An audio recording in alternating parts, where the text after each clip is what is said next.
Sveiki, šiandien kalbuosi su Dimitris Osunov, First Pick fondo partneriu, valdančiu 10 milijonų eurų fondą ir investuojančiu į ateities verslus Baltijos regione. Dimitri, gal galėtumėte plačiau papasakoti apie savo veiklą? Na, galiu.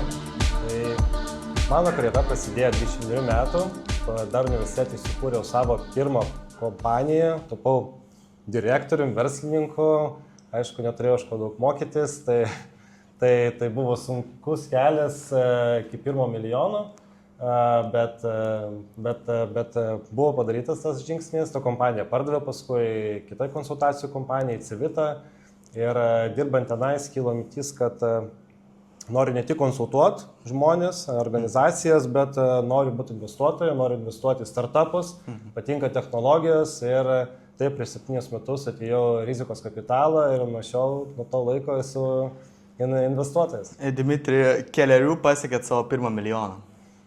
1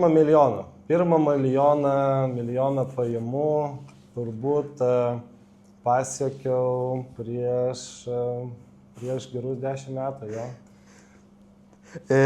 Kaip pavyko pritraukti ir sukurti 25 milijonų eurų investicinį fondą? Girdėjau, kad jūs pritraukite 25 milijonus, tai rimtas pasiekimas, kaip pavyko tai padaryti? Aš manau, kad daug čia yra kaip dedamųjų, dėl ko pavyksta tokie dalykai, tai turbūt visą pirma, tai yra pasitikėjimas iš tų investuotojų, su kuriais mes dirbam, kad jie mato mūsų pastangas, mato įdirbį, mato rezultatus, ne, tai aišku ir, teko su daugeliu jų dirbti kažkokiuose projektuose, tai yra toks pasitikėjimas, nes aš manau, kad kai dirbi finansų institucijų, tai labai svarbu, kad būtų tas pasitikėjimas, reputacija ir taip toliau.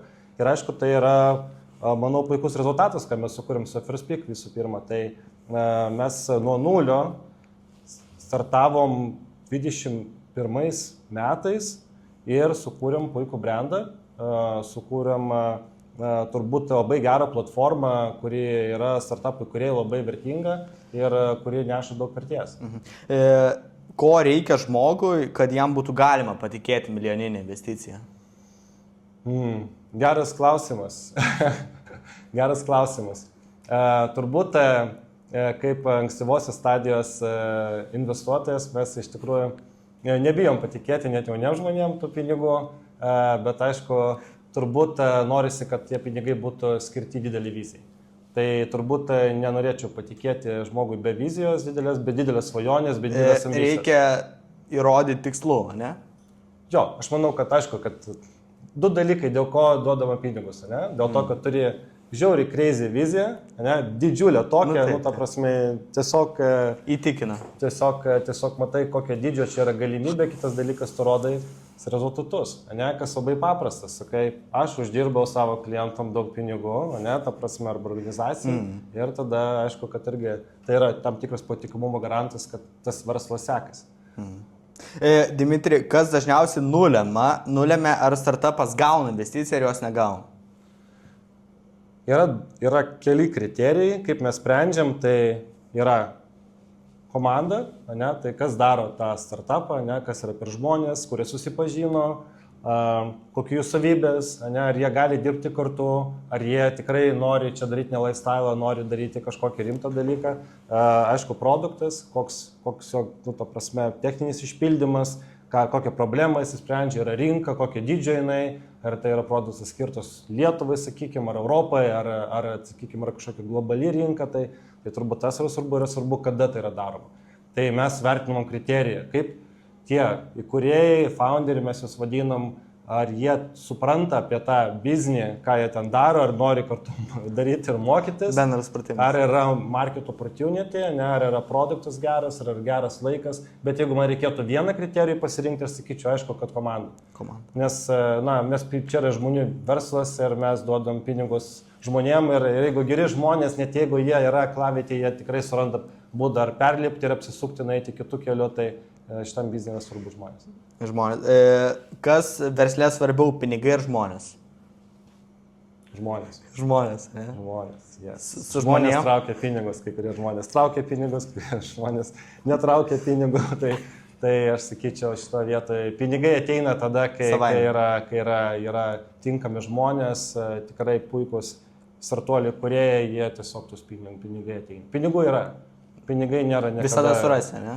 Jo, aš manau, kad pinigai nėra kažkoks kaip limitacija ar kažkoks tas veiksnys, kurio ten investuotojai per mažai, dar kažkas skundžiasi, kad ten sunku tenais tos pinigus gauti ar dar kažkas. Aš manau, kad geriausi founderiai visada suranda būdų tų pinigų gauti. Tai yra resursas, ne? O dėl ko klientas pasirenka jūs, o ne kitus? Tai mano klientai yra kaip, galima iš dviejų pusių pažiūrėti, ne? Ta prasme, mano klientai yra investuotojai, kurie investuoja į mano fondą, ne? Tai aišku, kad yra daug fondų, galim investuoti, kaip tu sakei, į nekilnojimo turtą, kur kiti verslininkai investuoja, arba akcijas, ne? Arba galim investuoti į Firstpeak fondą. Jūs pateikėt idėją, o tada jau atsirenka investuoti. Jo, tai investuotojai į mūsų fondą, tai jie turbūt mato mūsų fondo rezultatus, jie mato strategiją, mato 8 žmonių komandą, degančią sakyti. Būna taip, kad nepasitikė. Aš manau, kad... Čia... Ar esate susidūręs tuo atveju, kad negalime duoti pinigų? Aš manau, kad ar mes, kad startupai... Taip, jūs patikėt idėją, o investuotojai nesutikė... Jūs nepatikėte pakankamai, jūsų nepasirinka. Investuotojas. Manau, kad būna tokių.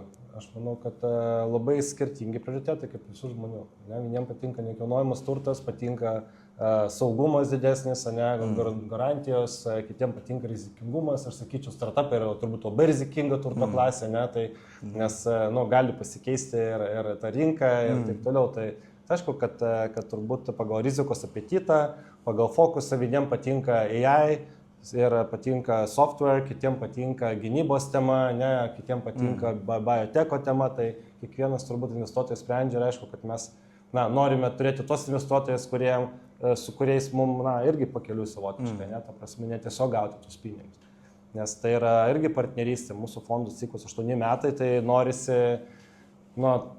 tos 8 metus tą ciklą padaryti su žmonėm, kurie mąsto panašiai kaip mes ir tiki tokiais pačiais tikslais kaip mes. Kas liečia, jeigu, sakykime, vėl kita klientų grupė, ne startupus, kaip atsirinkama, kodėl mes nepatikėme, tai mes norime investuoti į produktus, kurie skirti globaliai rinkai. Tai įsivaizdavimo tau, taip, per mėnesį mes susipažįstam su kažkur 300 projektų, 100 iš jų pažiūrim, pakalbinam, parašom ir greičiausiai iš tų 100 mes investuosim į vieną. Tokia yra negailestingas tas. Didelė atranka. Jo. Ir ten yra tikrai daug puikių founderių. Bet yra gerų founderių, puikių founderių, tad mes norim top tuos puikius founderius pagal mūsų suvokimą. Koks komandas? 8 žmonės šiai dienai. O koks sprendimas jums davė didžiausius rezultatus? Mums istoriškai geriausius sprendimus davė tie sprendimai, kur buvo dideli ginčiai. Negerai. Bet ten, kur yra 2 labai už, 2 labai prieš ir vyksta rimta kova, ar duoti ar neduoti, tai tada gaunas geriausias sprendimas. Jo, dažniausiai jie buvo tokie kažkokie founderiai, kurie buvo šiek tiek kitokie, tie keisai buvo sudėtingesni ir, sakyčiau, tie sprendimai labiausiai pasiteisino. Tai turbūt nereikia nebijoti padaryti tos sprendimų, kur galbūt nėra tokie akivaizdus ir kur tikrai, jie ir turi daug pliusų ir minusų, tokie keisai įdomiausi. O ar dar verta eiti į jūsų kryptį, tapti, kaip jūs investuotojai, ar dar verta eiti? Aš manau, kad verta. Tai yra turbūt nelengva tiesiog užduotis, nes tai yra finansinė įstaiga, kuri licencijuojama, Lietuvos banko reguliacija yra ir daug yra, sakykime, dalykų, ką reikia žinoti, kad tokią organizaciją valdyti, bet aš sakyčiau, tai dalinai ateina, vis tiek tos kartos keičiasi, Tai šiai dienai aš galbūt esu fondo partneris, bet aš tikiu, kad po 10 metų Firstpeakas bus still on the market, ir ta prasme ir mano kolegos, su kurie dabar dirba kaip analitikai, kad jie bus fondo partneriai. Nes jie irgi auga, jie visai kitokia karta, jie visai kitaip supranta tą AI ir adaptuoja ir žymiai labiau kaip vizionieriškai žiūri į technologijų pritaikymą, tai aš sakyčiau, ateitis yra tenais. Tai be abejo, manau, kad tai yra labai įdomi užduotis. dirbti investicijų srityje ir linkiu visiems ateiti, pabandyti, tiesiog pabūti. Galima pas jūs ateiti First Pick komandą ir išbandyti visą tai? Jo, mes priimam internus, mes priimam turbūt 5-6 žmonės kiekvienais metais ir kiti fondai taip pat. O kaip užsiregistruoti pas jūs atvykti, pasibandyti? Manau, kad parašyti man ar kitam komandos nariui per LinkedIn tikrai arba hello@firstpick.vc ir ta prasme ir pasikalbėsime. Ir galima, jūs primenate. Taip, mes suteikiam tokią galimybę pažiūrėti, pamatyti, kaip atrodo investuotojo virtuvė iš vidaus. Vieniem tinka, kitiem netinka. Ne? O ar reikia kvalifikacijos, kad tapti jūsų darbuotojai? Aš sakyčiau, kuo toliau, tuo mažiau turbūt reikia tos tokios formalios kažkokios ar išsilavinimo, dar kažką, bet aš sakyčiau, reikia tikrai mokėti ir skaičiuoti gerai, ir turbūt tiek savinis yra svarbu, suprasti tulsus, kaip naudoti, sujunginėti, tai analitiškumas, kūrybiškumas yra būtina savybė. Ta prasme, ar universitetas kažkoks būtinas, ko gero nebe. Ir Dimitri, tai jeigu šiandien viską pradėtumėte nuo nulio, tai ką darytumėte per pirmą mėnesį šioje srityje? Geras. Turbūt kaip yra bandymai dabar sukurti vieną ragį, kur būtų vienas darbuotojas, tikrai tas įkūrėjas, kuris įkūrė, paleido, ne, ir ta organizacija veikia. Tai aš sakyčiau, turbūt galvočiau, kad galima sukurti investicinę kompaniją, kuri būtų vienas žmogus ir būtų jais, kuris viskas spręstų, dėliotų, ne, ta prasme. Įmanoma su vienu žmogu mane sukurti? Nežinau, nesu matęs ne vienos kokios tokios kompanijos, bet tikslų yra tokių. Kad tas dalykas ateina visiškai naujoviškai pažiūrėti į tai, kaip turėtų atrodyti organizacija. Tai aš sakyčiau, turbūt daryčiau tą kažką kitaip, bet aš manau, kad kaip First Pickas mes irgi eidam šitą kryptim, kuo daugiau jaus viduj. Kuo mažiau darbuotojų? Kuo mažiau darbuotojų, arba, sakykime, turbūt mūsų komanda tiesiog pajėgumais išaugo 0 darbuotojų, bet, sakykime, pajėgumais išaugo kokius 3 kartus. Bet pinigų visada yra vis daugiau. Jo, tai aš sakyčiau, šito vietoje tiesiog mes 8 galim padaryti žymiai daugiau dalykų. Net, prasme, 3-gubai. Tai yra neįtikėtinos apimtis, kurių mes negalėdom tikrai padaryti prieš 5 metus. Tai žmonės nesukuria to, ką AI gali sukurti? AI padaro žiauriai greitai tos dalykus, kur kartais anksčiau užtrukdavo savaitę, 2, ne, žmonėm, ta prasme, tai čia yra tiesiog neįtikėtina, kiek palengvina darbą. O ką patartumėt žmogui, kuris nori eiti į šią sritį? Aš patarčiau domėtis technologijomis visų pirma, ne, ta prasme, jeigu nėra to noro domėtis technologijomis, ta prasme, kur eina tas pasaulis, ne, kas yra dirbtinis intelektas, kokios inovacijos atsiranda tose pačiose ar gamyklose, ar kasdieniam gyvenime, arba tie patys appsai, ne, ta prasme, jeigu nėra to noro, turbūt sunku, nes čia reikia būti labai tokiam forward thinkeriu, ne, ta prasme, galvoti, kas dabar, kas bus, kaip čia atrodys, ne, kas reikia investuoti, galbūt kažką dabar, kas bus tik tai faina po 5 metų, ne, bet dabar iš viso net visi galvoja, kad kažkaip keista, ne, ta prasme, žiūrint atgal, ta pati visa kriptovaliuta, ne, kaip inovacija, ar visas blockchainas, ne, ir ta prasme, tas pats, ir ten kitus yra gerų pavyzdžių, turbūt ir e-commerce'as, ne, ir tas pats AI, kur vis niekas nežino, kaip čia iš tikrųjų darys, bet matai, ateina tos technologijos. Ir dabar, kas buvo neįmanoma, atrodė, dabar įmanoma, ne? Tai aš sakyčiau, tai yra labai svarbi savybė. O į ką pelningiausia investuoti? Nekilnojamą turtą? Aš sakyčiau, kad turbūt potencialiai didžiausią grąžą duoda būtent tie